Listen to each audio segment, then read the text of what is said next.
Have you ever felt anxious and then felt guilty for feeling anxious? Like somewhere along the way, someone told you that if your faith was strong enough, you wouldn't feel this way. So now you're not just anxious, you're anxious and ashamed of it. Here's the truth. Anxiety isn't a faith problem. It's a human problem. And today, we're looking at 6 signs that what you're experiencing is anxiety, not a lack of faith. First, let's understand what anxiety actually is. Anxiety is your brain's alarm system designed to protect you from threats. The problem is, that alarm system doesn't always know the difference between real danger and a stressful thought. It can go off during a job interview, a hard conversation, or even in the middle of the night for no clear reason at all. Anxiety shows up in the body too: racing heart, tight chest, trouble sleeping, restlessness.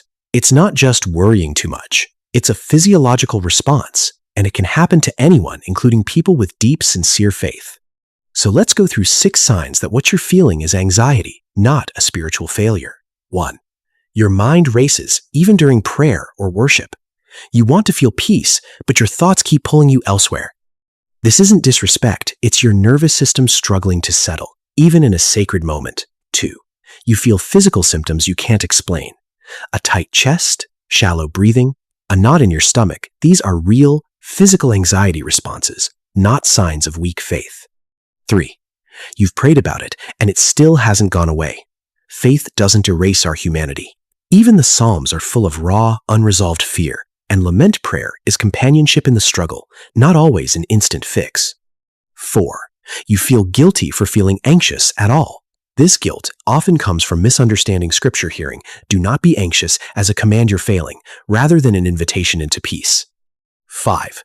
You avoid situations that trigger your anxiety. Avoidance is a common anxiety response, not a spiritual shortcoming. It's your brain trying to protect you, even when it gets in your way. 6. You feel alone in it, like no one else struggles like you do. This is one of the loneliest parts of anxiety, but it's also one of the most common human experiences, faith community included. So where does the Bible actually meet us in this? In Philippians 4, Paul doesn't say, "Don't ever feel anxious."